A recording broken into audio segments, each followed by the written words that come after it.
And we are back with the fifth segment of the GSMC Sports Podcast presented by the GSMC Sports Network. In this fifth segment, we're going to talk about the Jets getting eliminated from the postseason again. And I know what you guys are thinking.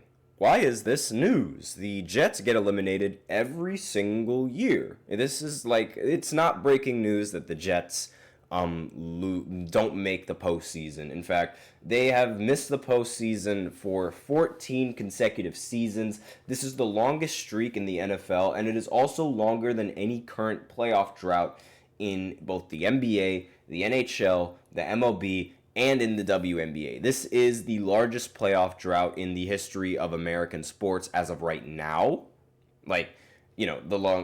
Actually, I did not say that right at all. The longest playoff drought currently in American sports. That's more grammatically correct. But it's not really, it's not really news that the Jets end up not making the playoffs. What I think is really embarrassing news, at least in my opinion, was how somehow the Jets in this season, they have a worse record with Aaron Rodgers than after getting rid of Zach Wilson.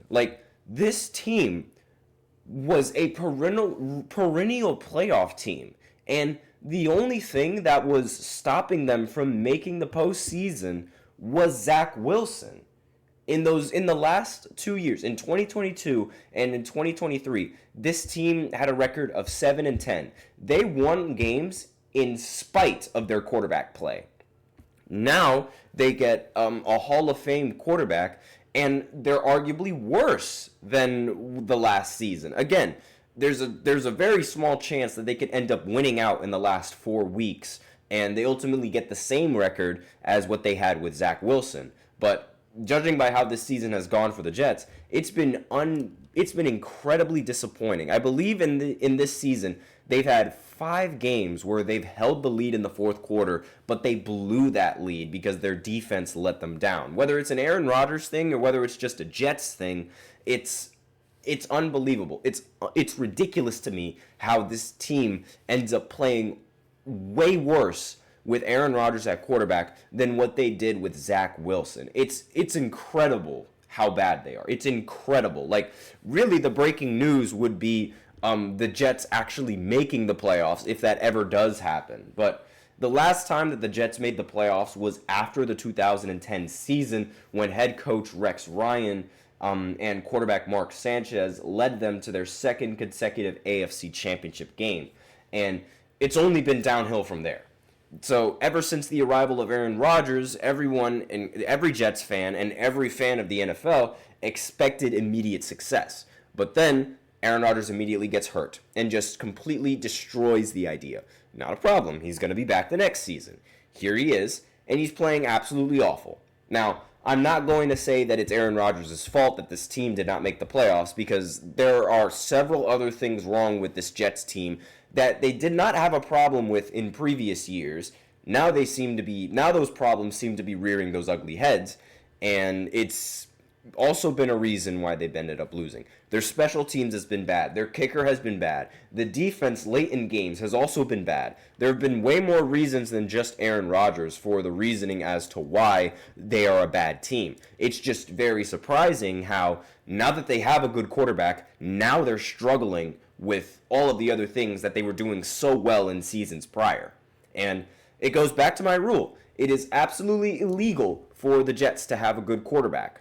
If they have a good quarterback, the world is ending. It is completely illegal for the Jets to have one. But ever since the arrival with Aaron Rodgers last season, it was supposed to change things, but then he got hurt. But regardless, they ended the season 7-10. Not good, but for having Zach Wilson as your quarterback, that's pretty solid.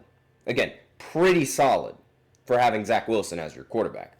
Now, with Aaron Rodgers as your quarterback, going 3-10 is almost inexcusable. The roster is in much worse shape, both because of Rodgers' own salary cap, as well as personal moves that they made to sort of it seems like those moves were made to try and appease Aaron Rodgers, bringing in Packer legends and bringing in players from the Packers,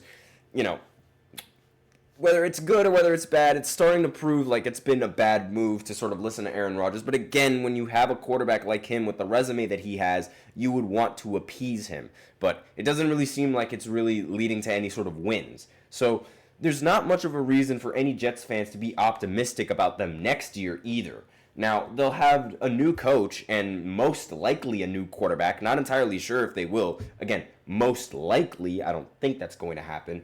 And they might begin to rebuild again. And it could get the franchise back into the postseason, hopefully in less than 14 years. But this is disgusting. And it's really, I mean, I can't really talk because, being a Giants fan, like, it's also really disappointing being a Giants fan. But at the very least, we have one playoff appearance in the last couple of years in 2022, and surprisingly, that was with Daniel Jones, who, in my opinion, is one of the worst quarterbacks in the NFL. In fact, probably the worst quarterback in NFL history to ever have a starting job for over 6 years. In fact, not probably, definitely the worst quarterback to have a starting job for the last 6 years. For over 6 years, I should say. Excuse me. But regardless, we got rid of him, and now we are finally, hopefully, the Giants are finally going to integrate and have a black quarterback, and either it'll be Shador or it'll be Cam, and we will be back in the playoffs. In a perfect world, that's what's going to happen. But with the Jets, it doesn't really seem like they're going to be living in a perfect world, especially with Aaron Rodgers and all of his money that he's making in this season. Now, we don't even know if Aaron Rodgers is going to retire. Like, he doesn't know if he's going to retire next season. He doesn't know if he's going to come back and play for the Jets. But I think I speak for a majority of Jets fans that say they want Aaron to retire. I think I speak for a majority of them. But there's a lot of problems with this team than just Aaron Rodgers. And I mean, he's almost always going to find a way to tell people it's not his fault, which is one thing that I don't really like about Aaron. I love Aaron as a quarterback. I think he is one of the best quarterbacks that the NFL has ever seen. He has one of the best arm talents that the NFL has ever seen. I actually think he is one of the most unluckiest quarterbacks in NFL history, in my opinion. And I'll give a little bit of an example why. I might do that. I might actually talk about that in the tomorrow segment, talking about some of Aaron Rodgers' most unlucky moments in the postseason. But I will say that, in my opinion, like, he has had several unlucky moments. One of the more unlucky moments that I can remember was the playoff matchup against the Seahawks, the playoff matchup against the Cardinals, their playoff matchup against the New York Giants. Actually, we'll talk about the Giants one because I love talking about my Giants winning. It's the one thing that I can enjoy, just reliving the past. But 2011, Aaron Rodgers and the number one ranked offense, I mean, they were ridiculous. They were absolutely phenomenal in that year. Their defense wasn't that great, but again, the offense was so high powered that it didn't even matter how bad the defense was. And it's like, looking at their defense now, they were really, really bad, but like, the offense was so good that it completely masked the bad defense, right? And all of it was because of Aaron Rodgers. He won the NFL MVP in that year, and in my opinion, no other quarterback had a more competent year at MVP than Aaron. It's one of the best MVP seasons for a quarterback by far. And then came the postseason, where they matched up against the New York Giants. And basically what happened was the New York Giants waltzed into Lambeau Field and kicked the Packers to the curb. That's exactly what happened. But the defense let up 37 points in that game. And letting up 37 points in a home playoff game is inexcusable, especially when 7 of those points came from a Hail Mary pass to end the half. Like, it was incredibly unlucky for Aaron Rodgers, and in that game, like, this was the first game where Aaron Rodgers actually looked like a mortal quarterback, because throughout the majority of the regular season, he looked like he was on a completely different level than every other NFL athlete. But that one game, he played a bit mediocre. He played a bit mediocre in that game. But I mean, the entirety of the game, it was unfair. I mean, another matchup that I remember was the Aaron Rodgers' matchup against the Tampa Bay Buccaneers when Tom Brady was on the team. Yes, we're bringing up Tom Brady and his luck again. We're going to do it.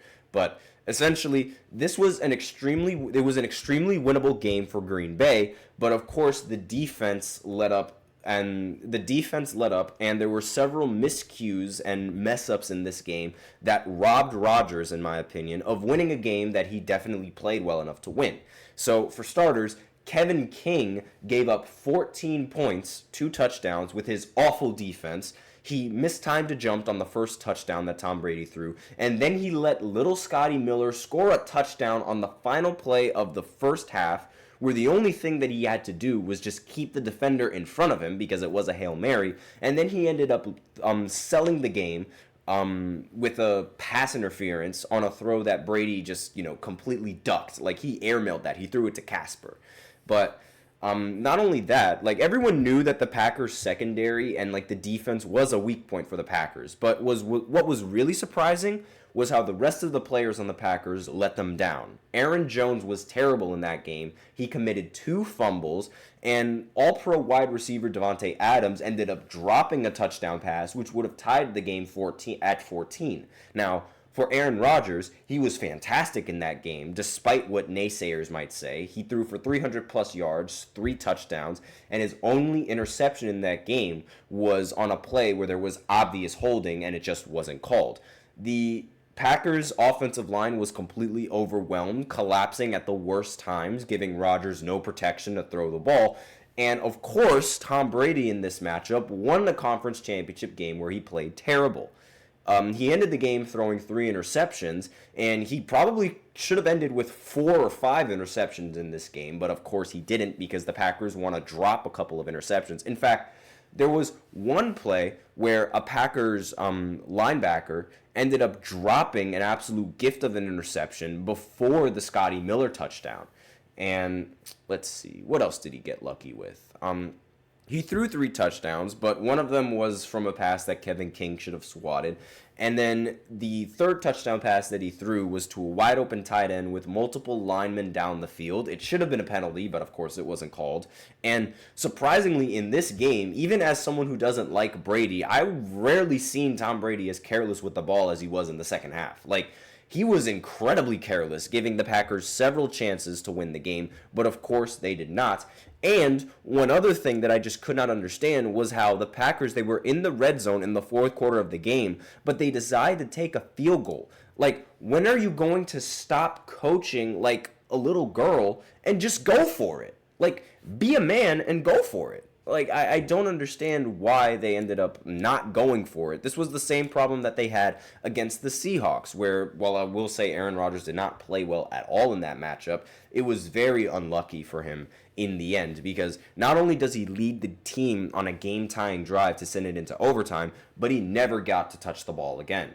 Like, at all. In fact, in every single postseason performance that Aaron Rodgers has played in, he led a game, when he led a game-tying drive, in every single playoff performance that he played where he led a game-tying drive, he never, ever got to touch the ball again. Never. Which is, like, it's unbelievable how he never got to touch the ball and how it happened so many times where he never got to touch the ball in overtime. But that just shows how the defenses, particularly with the Jets now, it just shows how Aaron's teams and his defenses, they let him down with the games and the balance. This is a similar thing that happened with Dan Marino as well as Peyton Manning. Did not happen to Tom Brady, of course. It also happened to Drew Brees, but that's besides the point. Anyways, this Jets team, just incredibly unlucky, incredibly unbelievable just how bad they've been, and it's not entirely Rodgers' fault, but I'm not going to say that Rodgers was entirely perfect, but, just a couple of moments where Aaron was rather unlucky, and this, in turn, it was very unlucky, because, again, it's like, this Jets team, they were in a position where it was like, all they needed was a competent quarterback, and they would able to, and the expectation was that they would make it over the top, similar to how the Tampa Bay Buccaneers, all they needed was a competent quarterback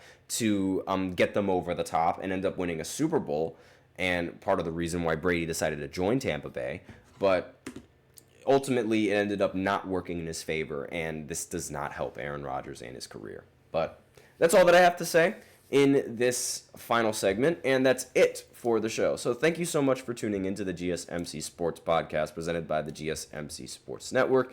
Your support means a lot to us, so remember to subscribe to the show, leave a positive review. It really does make a difference. We also invite you to follow us on Facebook, Twitter, TikTok, and Instagram for more content and updates. And as usual, we love to hear what you guys have to say during the show, whether it's a hot take, whether it's a burning question, or something that you're just dying to share. We're all ears, and if you really want your comment and or question to get noticed, then you can use Super Chat. You just click on the $ below the chat box. If Super Chat's not really your thing, you can always use the link displayed below the ticker, gsmcpodcast.net, and you can send in your comments and or donations that way. Either or helps the show. It really doesn't matter what you do. That is all that I have for today on this final segment. Thank you so much for tuning in. I am your host, Nelson, and as always, take care.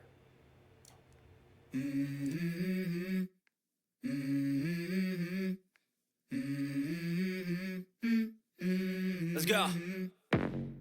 I wake up to a little bit of drool on my pillow, feel like it's gonna be a bad day. Yeah, I'm tired of shit, and the coffee ain't hit yet. Damn, ain't that great. I don't wanna go to